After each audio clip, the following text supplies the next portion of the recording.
DPRD Garut Jawa Barat akan mendorong pemerintah Kabupaten Garut untuk menetapkan siaga bencana. Upaya tersebut dilakukan karena wilayah Garut masih banyak dilanda musibah longsor serta banjir. Yuda Puja Turnawan, anggota DPRD Garut, mengatakan, meski status telah dicabut, namun pihaknya meminta agar Pemkab Garut kembali menetapkan siaga bencana.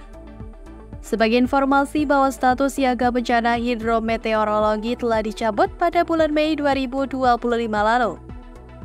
Namun cuaca ekstrim masih terjadi di Garut, sehingga berdampak pada bencana yang sempat menewaskan warga. Kan cuaca di Garut masih terus dilanda hujan lebat ya.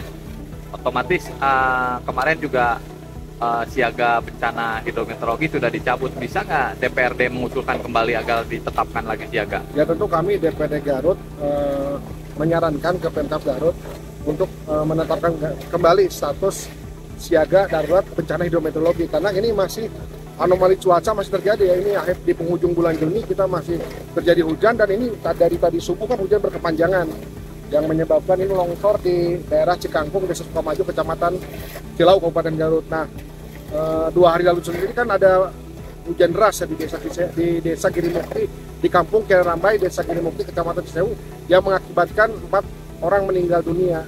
Menurutnya, penetapan siaga bencana sangat perlu karena fokus APBD akan bisa cepat tersalurkan untuk penanganan bencana di Garut.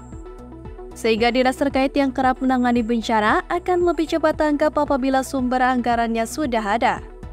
Nah, ini tentunya penting. Kenapa dengan penetapan status siaga darurat bencana hidrometeorologi? Agar memudahkan alasan tiap SKPD seperti PUPR, Disperkim untuk melakukan pergeseran anggaran, untuk meminta pergeseran anggaran kepada Bupati Garut untuk tadi seperti rekonstruksi dari tebing yang longsor ini, kemudian pemberian bantuan untuk rumah-rumah roboh. Dan kemarin saja kan di Cigangsa, masih desa yang sama nih, di kampung Cigangsa, Desa Sukamaju ini terjadi longsoran tanah yang mengakibatkan rumah roboh.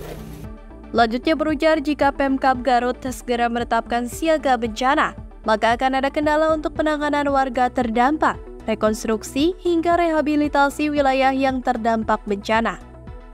Seperti di wilayah Cimacan, Desa Haurupanggul, banyak warga yang kini membutuhkan bantuan makanan, pakaian hingga selimut karena rumahnya terendam banjir. Jika tidak ada itu Pak, otomatis kendalanya apa Pak kalau tidak ada pergeseran? Tentu prosesnya akan lebih lama ya kalau tidak ditetapkan status siaga konteks pergeseran anggaran ini. Makanya menurut saya ini ada anomali cuaca ya. Kita tidak tahu musim penghujan kapan berakhir. Lebih baik tetapkan saja dulu status siaga darurat bencana hidrometeorologi, karena sekarang saja kan terjadi banjir di perkotaan kan, di Cimacan, Haurupanggul barusan ada laporan adanya banjir. Kemudian di daerah Samanggen, Desa Wanajaya, Kecamatan Wanaraja terjadi banjir juga kan.